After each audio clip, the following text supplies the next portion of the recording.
തലശ്ശേരിയിൽ BJP CPM സംഘർഷമുണ്ടായ സമയത്ത് police ഇടപെട്ട് സംഘർഷം ഒഴിവാക്കാൻ ശ്രമിച്ചപ്പോൾ പോലീസിനെ ആക്രമിച്ചു CPMകാർ.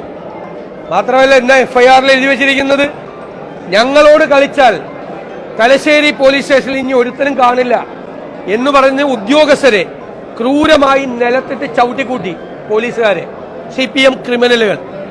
എന്നിട്ട് ഒരു പ്രതിയെ അവർ അറസ്റ്റ് ചെയ്തു. അയാളെ ബലമായി CPM നേതാക്കന്മാർ മോചിപ്പിച്ചു. CPM ഗുണ്ടകൾ പറഞ്ഞതുപോലെ ഇന്നലെ 2 SIമാർക്കെതിരായി, ഒരു വനിതാ SI ഉൾപ്പെടെയുള്ള 2 SIമാർക്കെതിരായി കേസെടുത്തു. എന്തു പോലീസാണ് മിസ്റ്റർ പിണറായി വിജയൻ? നിങ്ങളുടെ പോലീസ്, നിങ്ങൾ ആഭ്യന്തരമന്ത്രിയായിരിക്കുന്ന ഈ പോലീസ് എടുത്ത കേസിൽ പ്രതികളായ ആളുകൾ ഈ പോലീസ്, നിങ്ങളുടെ പോലീസ് ഉദ്യോഗസ്ഥന്മാരെ ഭീഷണിപ്പെടുത്തിയതനുസരിച്ച് നിങ്ങൾ അവരെ സ്ഥലം മാറ്റി. അവിടെ നിന്ന് എന്ത് നീതിയാണ് കേരളത്തിൽ നടക്കുന്നത്? എന്ത് നീതി കേരളത്തിൽ ചെയ്യാൻ പറ്റും ഈ പോലീസിന്?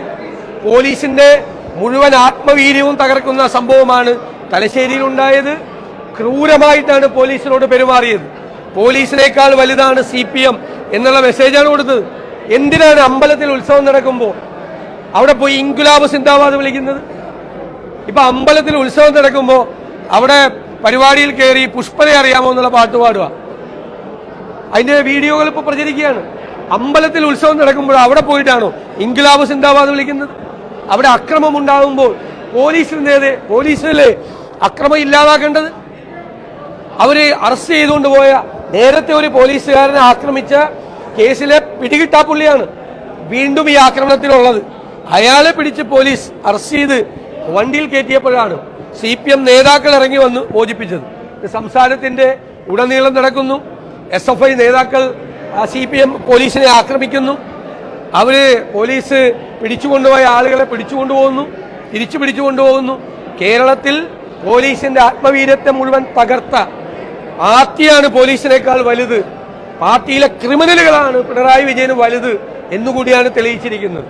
ഈ ഉദ്യോഗസ്ഥരെ സ്ഥലം മാറ്റിയത് കൊടുക്കുന്ന ഒരു സന്ദേശം എന്ന് പറയുന്നത് കേരളത്തിൽ അപകടകരമാണ്.